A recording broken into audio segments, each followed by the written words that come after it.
Então, com ansiedade, o início da coletiva, que sempre acontece, né, pelo menos agora segundas, quartas e sextas, no Palácio do Governo, a sede do governo de São Paulo, exatamente para falar como será daqui para frente o Plano São Paulo, né, que hoje está na fase mais restrita, e também sobre o plano de vacinação que pode atingir, que pode chegar a professores e policiais. Mas quem vai trazer mais detalhes para a gente é a Mayra de Jaimo, que está lá no Palácio dos Bandeirantes. Oi, Mayra, boa tarde. Boa tarde.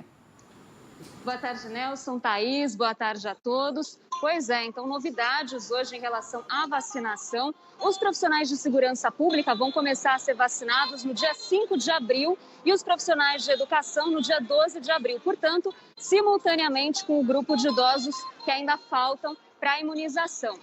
A imunização também de pessoas de 69 a 71 anos vai ser adiantada e vai começar no dia 26 de março.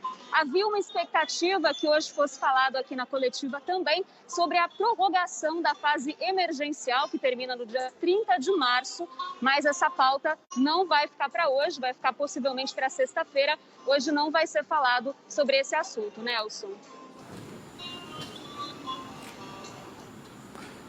Bom, a gente obviamente aguarda esse anúncio, porque a gente aqui, a grande expectativa era, a gente falava muitas vezes, né, da questão dos professores, né, que a volta às aulas poderia ser muito mais segura se os professores recebessem exatamente essa vacinação. E os policiais que estão também ali na linha de frente, né, também precisam dessa segurança. Enfim, essa questão ela já foi batido o martelo ou ainda pode haver algum tipo de mudança? Não, já foi batido o martelo, então tem até as datas, né? 5 de abril para profissionais de segurança pública e 12 de abril para os profissionais de educação, portanto aí em paralelo com a vacinação de idosos, está definido, mas a gente deve ter mais detalhes, inclusive uma explicação, né? Por que isso está acontecendo de forma simultânea com a vacinação de idosos, que sempre foi colocada como prioridade, já que pessoas acima de 60 anos têm um índice de mortalidade pela Covid-19 muito maior, mas a gente vai ter aí todas as explicações já aqui na coletiva. A Mayra de Jaime está acompanhando, né? Você vê toda a mobilização, os púlpitos já ali posicionados para que possam os responsáveis pelo governo de São Paulo trazer essas informações citadas. E o governador que se manifestou mais cedo chegou a falar sobre esse pacto nacional para poder combater a Covid-19, já falando que não há pacto se todos os governadores não forem ouvidos, que seria uma situação lá, né, no Palácio do Planalto, apenas para as pessoas verem, né, que teve uma movimentação, mas que, de fato, todos os governadores precisam ser ouvidos no que diz respeito ao combate à Covid-19. Essa manifestação mais cedo também durante a entrega de 2.200.000 doses, né, da vacina Coronavac.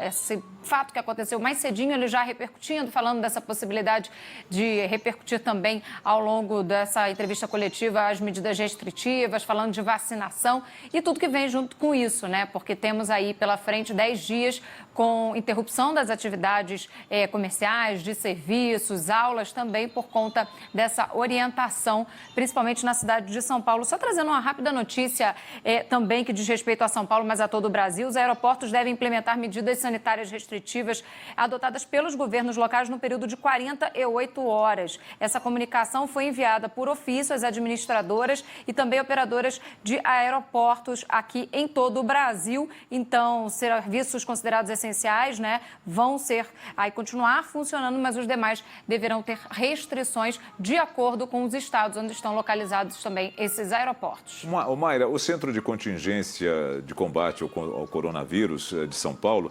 ele recomenda que o governo do estado tome medidas mais restritivas e que prolongue essas medidas que foram adotadas a semana retrasada, se eu não me engano, semana passada, semana retrasada, agora tanta coisa na cabeça, né? Há possibilidade desse anúncio sair hoje?